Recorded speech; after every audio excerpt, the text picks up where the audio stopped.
In 1958, William Higginbottom wanted to create an interactive display for the Brookhaven National Laboratory's annual Visitors Day. His goal was to create something that could entertain visitors, showing them how fun science can be. While reading through the instruction manual of the Donner 30 analog computer, he found directions on how to simulate the trajectories of ballistic missiles, as well as directions on how to simulate a bouncing ball. Higginbottom realized that putting these two together could create a tennis game. Within 2 hours, Higginbottom had laid out his plans for the game, and with the help of fellow engineer Bob Dorvac, finished the game in just under 3 weeks. This game, dubbed Tennis for Two, would be credited as the first publicly playable video game. This was also the first video game to use moving graphics rather than static images.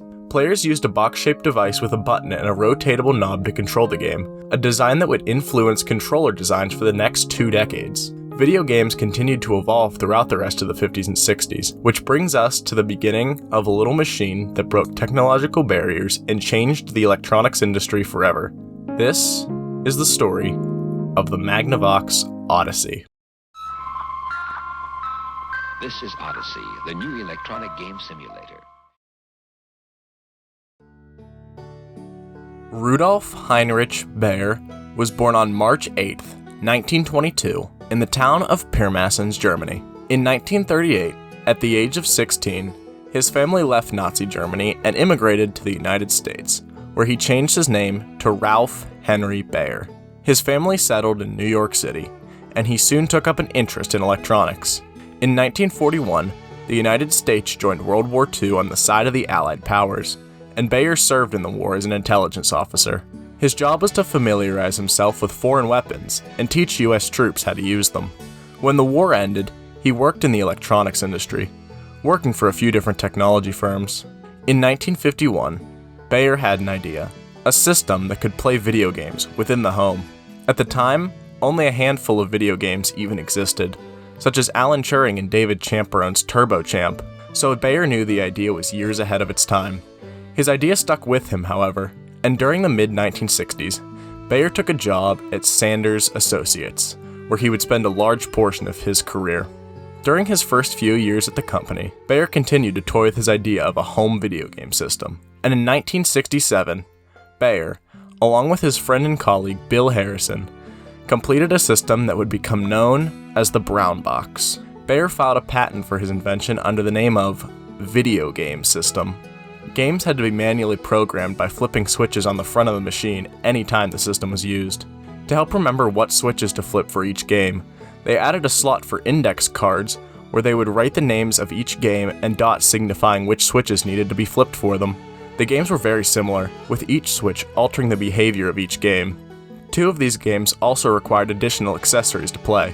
The first was a gun accessory that was able to measure the accuracy of shots using the light of the television, dubbed simply the light gun. The other was a golf ball mounted on a joystick, used to play a golf game. Both accessories were also patented by Bayer. Bayer and his colleagues continued to experiment with their creation, but when Sanders Associates began looking for a buyer for their technology, this story went from interesting to revolutionary. In 1971, Sanders Associates licensed their technology to the consumer electronics company Magnavox. Formed in 1917, the company was well known for products such as radios and televisions, so handing them the reins of a first-of-its-kind video game system was a smart move. The company went to work redesigning and marketing the system. They went with a new design, sporting a black base with a white top and wood grain accents, as well as a sort of dome structure. The back of the unit featured inputs for the controllers, an input to connect the system to the TV, and a speed dial for altering the speed of games. The front of the system also featured a game card slot, which was an evolution of the switches and cars used on the Brown Box. The system was powered by 6C batteries, rather than using an electrical outlet. In terms of redesigning the controllers, they chose a similar design to the console, having a white finish with brown and wood grain accents.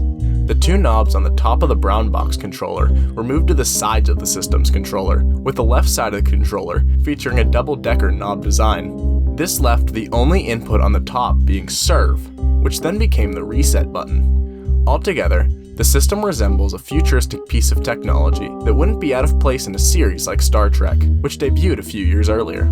On May 24th, 1972, the Magnavox Odyssey was shown off to the public for the first time. It was then released in September of the same year for the retail price of $100, which is over $600 today.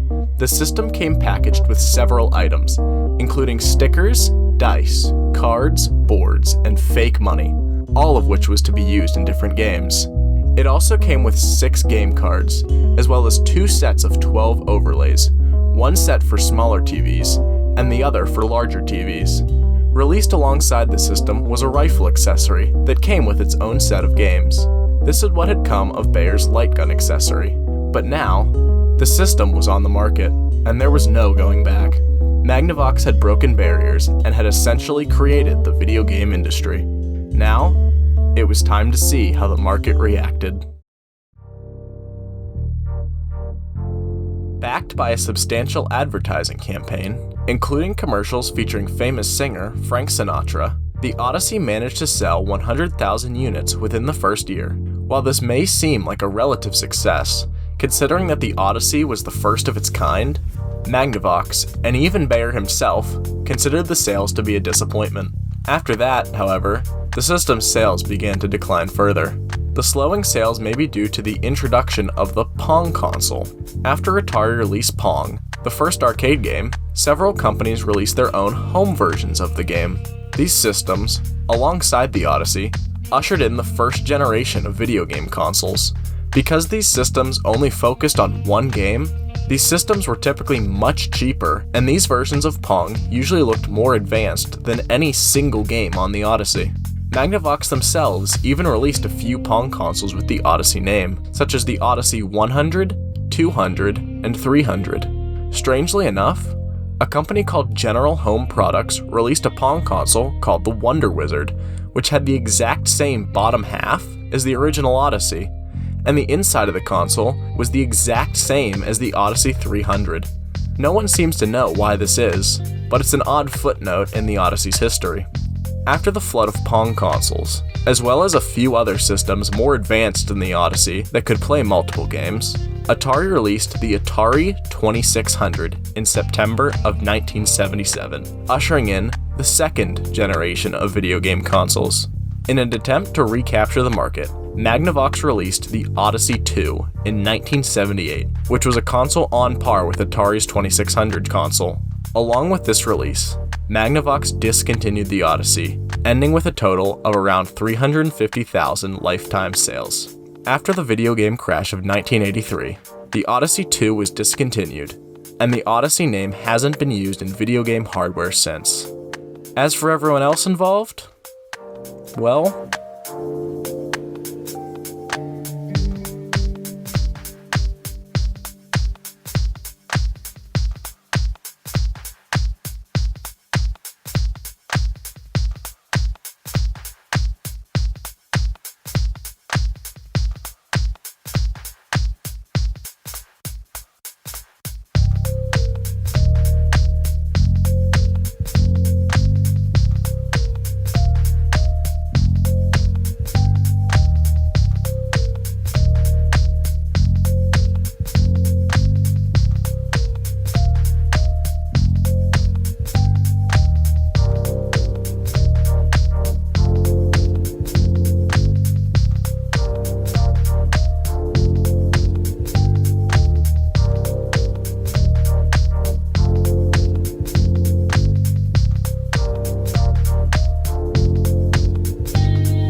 Hi, I'm Tegan Sharp. My project was Magnavox Odyssey, Breaking Barriers in Technology, and this is my submission for the remote interview questions.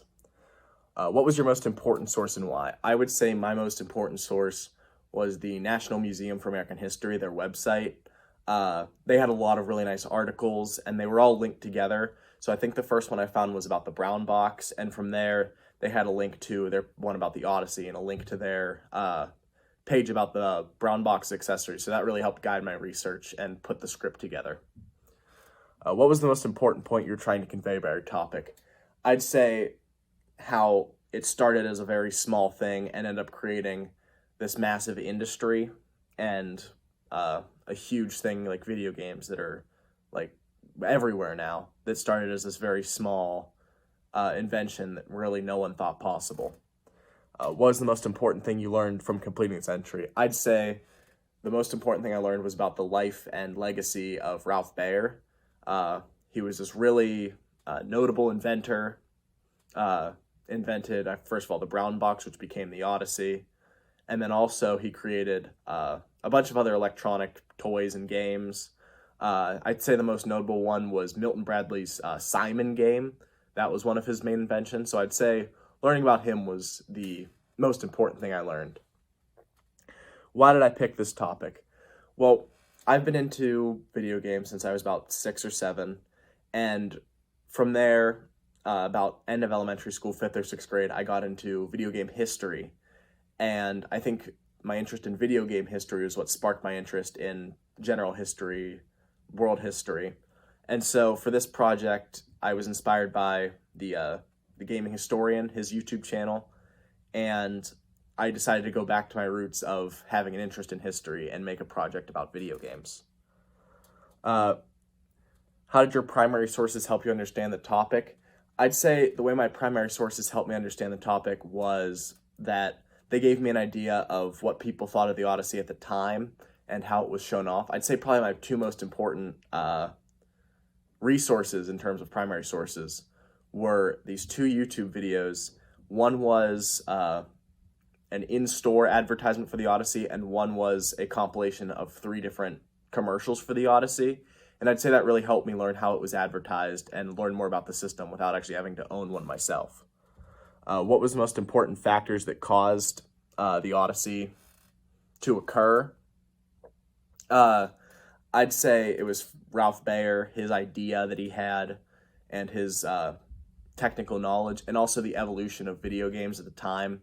Video games were very simple. They took up massive mainframes and stuff just to create a very simple game like tic-tac-toe. And so I'd say the evolution of that was what caused the Odyssey to get smaller, more compact, and bring into the home like we see with a lot of technology now. What was the most important consequences? In terms of consequences, I know that's kind of seen as like a bad thing. I wouldn't say there's anything basically that really bad happened because of this, but in terms of positive consequences, it created this massive industry that's one of the highest grossing forms of entertainment today. Why is this topic significant and relevant to the theme? I'd say it's significant because of the 2 things I said earlier about Ralph Baer. It was really his first big win, his first big invention. And then it also is significant because it was the seed that grew into the tree that is the massive video game industry we have today. And then I believe it's relevant to the theme because it was this small little device that everyone thought was kind of years away from ever happening. And it broke barriers. It brought video games into the home, which is something we see all the time today. I'd like to thank you for your time